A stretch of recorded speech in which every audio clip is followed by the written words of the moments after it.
నమస్తే, నేను మీ ఈశ్వర్. ఈ6 న్యూస్ కి స్వాగతం. వార్తల్లోని ముఖ్య అంశాలు. తెలంగాణ రాష్ట్రం డిప్యూటీ సీఎం బట్టి విక్రమార్క నిరుద్యోగులకు గుడ్ న్యూస్ చెప్పారు.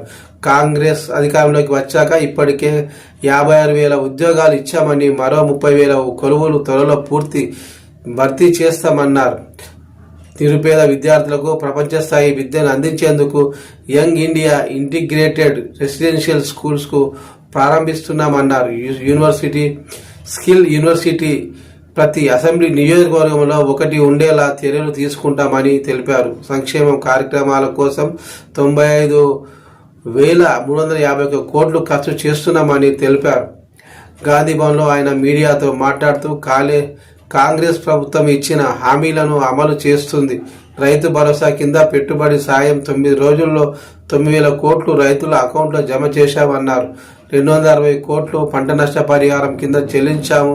రాష్ట్రంలో రూపాయలు 22,000 కోట్లతో ఇందిరమ్మ ఇళ్ల నిర్మాణం చేపట్టామన్నారు. రాజు ఆరోగ్యశ్రీ కింద 10 లక్షల వరకు వైద్య సదుపాయం అందిస్తున్నామన్నారు. దీంతో 94 లక్షల కుటుంబాలకు లబ్ధి పొందుతున్నారన్నారు. 6,000 కోట్ల 188 కోట్లు ఉచిత బస్సు టికెట్ అన్నారు. మహిళా సంఘాలకు వడ్డీ లేని రుణాలు అందజేస్తున్నామన్నారు. 93.7 లక్షల కుటుంబాలకు సన్నబియ్యం పంపిణీ చేస్తున్నామన్నారు.